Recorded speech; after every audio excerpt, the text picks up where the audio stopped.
Oui, en fait, c'était au cours d'une conférence qu'il a animée au palais présidentiel de la Marina au Bénin.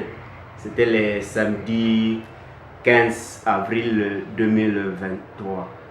Et au cours de cette conférence, il a finalement révélé que le Rwanda voudrait récupérer les terres du Rwanda qui avaient été cédées à la RDC lors du partage de l'Afrique en 1885 lors de la conférence de Berlin.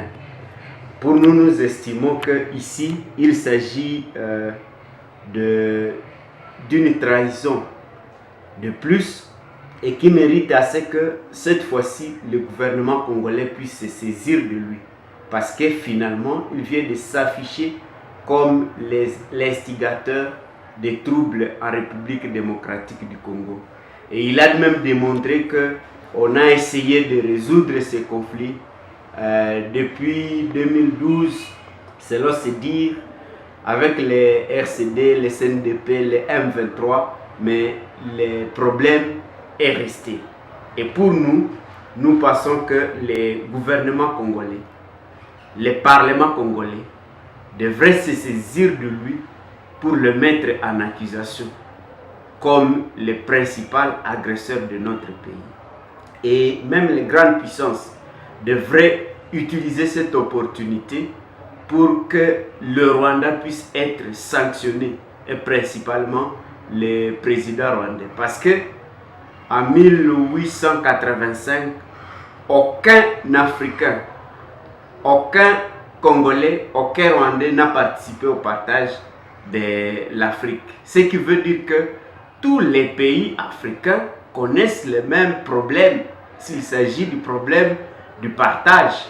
Mais les autres nations se sont déjà assumées et ont compris que c'est un problème qu'il faut considérer comme déjà résolu et qu'il faut procéder aujourd'hui au développement de l'Afrique et commencer à réfléchir autrement. Et d'ailleurs, ça serait une grande occasion pour que l'on puisse retirer des forces armées de la République tous les anciens éléments du RCD, du CNDP et même du M23 qui ont été intégrés dans l'armée congolaise lors de mécanismes comme le mixage, le brassage.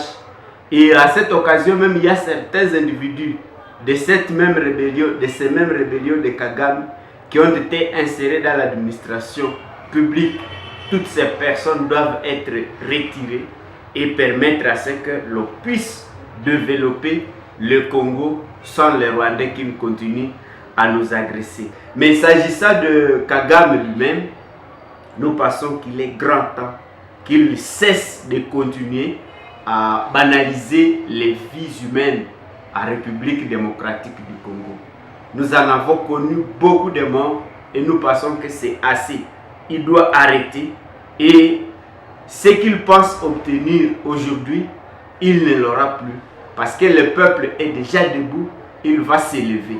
Si lui estime que le problème est historique en rapport avec le partage de l'Afrique, il n'a qu'à mettre en accusation ceux qui avaient organisé la conférence, mais nous autres, il doit nous ficher la paix